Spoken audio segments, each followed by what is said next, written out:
I never expected 3 bulldozers would block my driveway that morning, or that Nancy from the HOA would be smirking behind them, but they had no idea who they were messing with, or that I literally owned the ground beneath their feet. What would you do if you discovered your annoying HOA was not only harassing you illegally, but stealing thousands from your neighbors? I still remember the day everything changed. The morning sun warmed my back as I knelt in the soft dirt along my driveway, planting the last of my tomato seedlings. After 15 years working 80-hour weeks at my law firm, I'd finally found peace in growing things. The feel of soil between my fingers and the promise of fresh vegetables kept me sane. "Excuse me, what do you think you're doing?" I looked up to see Nancy Williams standing at the edge of my property, her arms crossed tightly over her designer blouse. Her perfectly highlighted hair didn't move in the breeze, and her lips were pressed into a thin, disapproving line. "Good morning, Nancy," I said, wiping my hands on my gardening apron. "Just expanding my vegetable garden a bit." Her eyes narrowed as she surveyed the neat rows of raised beds lining the side of my driveway. "This is completely unacceptable, James. Front yards in Willow Creek estates must be properly landscaped with approved plants only. Vegetable gardens belong in backyards, hidden from view." I took a deep breath. Nancy had been the head of our Homeowners Association for the past 5 years, and in that time, our once friendly neighborhood had become a battleground of petty rules and surprise fines. "Nancy, my property deed predates the HO by 30 years. I've got grandfathered exemptions on most of these rules." I stood up, suddenly aware of how my dirt-stained jeans contrasted with her immaculate appearance. "That's not how it works," she snapped, pulling out her phone. "I'm documenting this violation. The board will be notified immediately." I watched as she took multiple photos, her fingers flying across her screen. 2 neighbors walking their dogs slowed down to watch the confrontation. "I've read every page of the HOA agreement," I said calmly, "and I've kept all correspondence with the previous board acknowledging my exemption. Would you like to see the paperwork?" She waved her hand dismissively. "Save it for the hearing. You'll be receiving a formal notice of violation by tomorrow. I suggest you remove all this," she gestured vaguely at my garden, "before fines begin accumulating." As she marched away, I noticed Mr. Jenkins from across the street giving me a sympathetic look. He'd had his own run-in with Nancy last month over the color of his new mailbox. Apparently, forest green wasn't the same as the approved hunter green.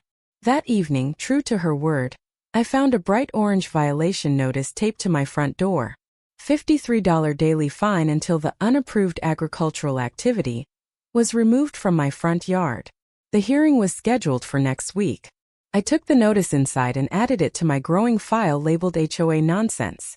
But something about this felt different, more targeted, more personal. My phone rang. It was Eleanor Ramos, the sweet elderly woman who'd lived down the street since before the development even had a name. "James, dear," her voice crackled through the phone. "I saw Nancy harassing you this morning. You're not the first, you know.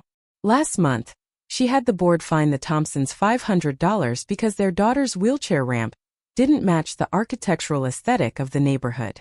My blood boiled. "That can't be legal." "It wasn't," Eleanor confirmed. "But the Thompsons couldn't afford to fight it. They paid the fine and painted the ramp. Nancy's been getting bolder since her friend Robert became the HOA's lawyer." I thanked Eleanor for the information and hung up. Sleep didn't come easily that night. The next morning, I decided to do some research before heading to work. My family had owned much of this land before selling to developers in the 1970s. I remembered my father saying something about retaining certain rights, but I'd never paid much attention. I was digging through old boxes in my attic when I heard engines outside. Heavy engines. Rushing to my front window, I froze. 3 massive bulldozers were now parked across my driveway, completely blocking my car. Nancy stood beside them in a crisp pantsuit, accompanied by a tall man in an expensive suit I didn't recognize. A small crowd of neighbors had gathered on the sidewalk, watching with wide eyes. My heart pounded as I grabbed my phone and the folder of HOA documents. Whatever game Nancy was playing, she had just made a serious mistake. As I stepped onto my front porch, Nancy's face lit up with a triumphant smile that sent chills down my spine. The bulldozer operators sat idling their engines, waiting for instructions. "James Anderson, Nancy called out loud enough for everyone to hear. "The board held an emergency meeting last night. Your violations are so severe that immediate action has been authorized." The man beside her stepped forward. "I'm Robert Taylor, legal counsel for Willow Creek Estates HOA. These," he gestured to my garden beds, "unauthorized structures are being removed under Section 8.3 of the bylaws, immediate remedy for public nuisance." My neighbors watched in stunned silence. Mrs. Patel covered her mouth in shock. The Henderson kids stopped their bikes to stare. I walked calmly down my front steps, my mind racing through options. I needed to stall while I figured out my next move. "Mr. Taylor," I said, keeping my voice steady, "you might want to check your legal footing here. Those aren't structures, they're temporary garden beds. And more importantly, you're about to make a very, very expensive mistake." Robert's smile faltered slightly. "Your threats don't concern us, Mr. Anderson. We have the full authority of the HOA covenant." Nancy stepped forward, practically glowing with authority. "James, this stubbornness is so unnecessary. Just agree to remove the eyesores, pay the accumulated fines, which are now up to $300, and we can all move on." The bulldozer engines revved louder. The operator of the closest machine looked uncomfortable, glancing between me and Nancy. I pulled out my phone. "Before you proceed, I should probably let you know that I'm recording this. And I've just texted my associate at the firm to join us. Oh, and you should probably know something else about this property." Nancy rolled her eyes dramatically. "Save the legal mumbo-jumbo, James. Nothing you say will stop this." Just then a sleek black car pulled up to the curb. The neighbors parted as Sheriff Martinez stepped out, followed by a woman carrying what looked like official county records. Nancy's face showed confusion, then concern. "What's going on? We don't need law enforcement for a simple HOA matter." I smiled for the first time that morning. "Nancy, I don't think you understand exactly whose driveway you've blocked. And you definitely don't know whose land your bulldozers are parked on right now." "Right here." Robert snatched the paper, his eyes widening as he read. "It states that while the surface land was sold for development, the Anderson family retained all mineral rights and utility easements," Martha explained. "Additionally, the original homestead, Mr. Anderson's current property, is exempt from any future neighborhood covenants." "That's impossible," Nancy sputtered, her face turning an alarming shade of red. "Remember that special infrastructure fee everyone in Willow Creek pays to the county each year?" I asked quietly. "That money goes to my family trust as payment for using the utility easements we still legally own." The bulldozer operators exchanged nervous glances. One of them turned off his engine. "Those bulldozers," I continued, pointing to the massive machines blocking my driveway, "are currently parked directly above my legal utility easement. That's trespassing on my property." Nancy lunged toward the documents. "Let me see that.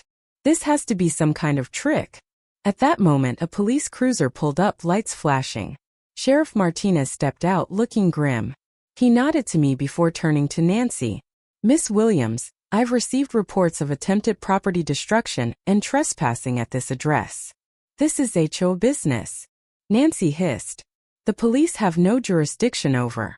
"Actually," Sheriff Martinez said, pulling out his citation book, "when Mr. Anderson's grandfather sold this land, he included a special provision that all disputes would fall under county jurisdiction, not private HOA arbitration." Robert's professional demeanor crumbled. "Nancy, we need to stop this now. If what they're saying is true." "It can't be true," Nancy shouted, but I could see the fear in her eyes. The growing crowd of neighbors gasped as another car pulled up behind the sheriff's vehicle. Mrs. Jenkins was live-streaming everything now, her phone held high. "James," Nancy's voice had suddenly turned sugary sweet as she used my first name. "Surely we can discuss this reasonably?" Sheriff Martinez approached, citation book open. "I'm going to need those bulldozers moved immediately." The operators were already climbing back into their machines, eager to distance themselves from this mess. But what happened next left everyone speechless. The back door of the car behind the sheriff opened, and a familiar figure stepped out. Someone nobody expected to see. Someone who would change everything about this fight. "Stop those machines right now." The voice that rang out belonged to Eleanor Ramos, the 83-year-old widow who lived 3 doors down. She leaned heavily on her cane as she made her way toward us, but her eyes were fierce. Nancy rolled her eyes. Eleanor, go back home. This doesn't concern you. Doesn't concern me? Eleanor's laugh was sharp. When you threatened to fine me $500 for my Christmas lights last December, you made it my concern. I hadn't seen much of Eleanor since I'd helped her with some paperwork after her husband died last winter. She'd been a quiet neighbor, mostly keeping to herself. Mrs. Ramos, Sheriff Martinez said gently, perhaps you should. I'm exactly where I need to be. Eleanor cut him off. She turned to me. James, show them the map from 1978. I blinked in surprise but quickly found the document she wanted. Eleanor pointed a gnarled finger at a section of Willow Creek Estates. See these 12 properties? Mine included. We were all part of the original purchase agreement. James isn't the only one with exemptions from HOA oversight. Martha leaned in, adjusting her glasses. She's right. The original homesteads all carry the same protections. Nancy's face contorted. That's absurd. The HOA has been regulating those properties for years. Illegally, Eleanor said simply. She turned toward the growing crowd of neighbors. Harold, Susan, Derek, you're all originals too. 3 older residents stepped forward, looking confused but curious. Is this true? Asked Harold Fisher, who'd lived at the corner house for decades. They can't make me remove my radio antenna? Or fine me for my bird feeders? Susan Winters added. I watched as recognition dawned on their faces. For years they'd been bullied by the HOA, paying fines they never needed to pay, altering their homes to meet regulations that didn't apply to them. Robert pulled Nancy aside, whispering urgently in her ear. Her expression darkened with each word. Eleanor wasn't finished. She addressed the crowd directly. How many of you have been harassed by this HOA? Fined for ridiculous violations? Threatened with legal action for minor issues? Hands went up throughout the crowd. Mrs. Jenkins' livestream comment counter was exploding with responses. This isn't just about James's garden, Eleanor continued. It's about how this HOA under Nancy's leadership has abused its power repeatedly. Sheriff Martinez nodded. I've received more complaints about this HOA in the past year than all others in the county combined, threatening elderly residents with excessive fines, ticketing guests' vehicles without warning, entering properties without permission. Nancy pushed past Robert, her face twisted with anger. These allegations are completely false. We enforced the rules everyone agreed to when they moved here. Except we didn't all agree, I said quietly. And you knew that, didn't you? The tension in the air was thick enough to cut. The bulldozer operators had completely backed away from my driveway now, clearly wanting no part in this escalating situation. This isn't over, Nancy hissed at me. The board will hear about this, and will take appropriate action. Speaking of the board, Eleanor said, reaching into her large handbag, I have something everyone should see. She pulled out a thick manila folder and handed it to me. As I opened it, my legal training immediately recognized what I was looking at: bank statements, transfer records, articles of incorporation. Where did you get this? I asked Eleanor in shock. She smiled slightly. My late husband was an accountant for 50 years. When they fined me for my Christmas lights, I got curious about where all that money was going. So, I started requesting public records. I flipped through the documents, each page more damning than the last. The HOA had been collecting special assessment fees from every household for a community pool renovation that never happened. Over $300,000 had disappeared into a company called WC Holdings LLC. I turned to the last page, the LLC registration document.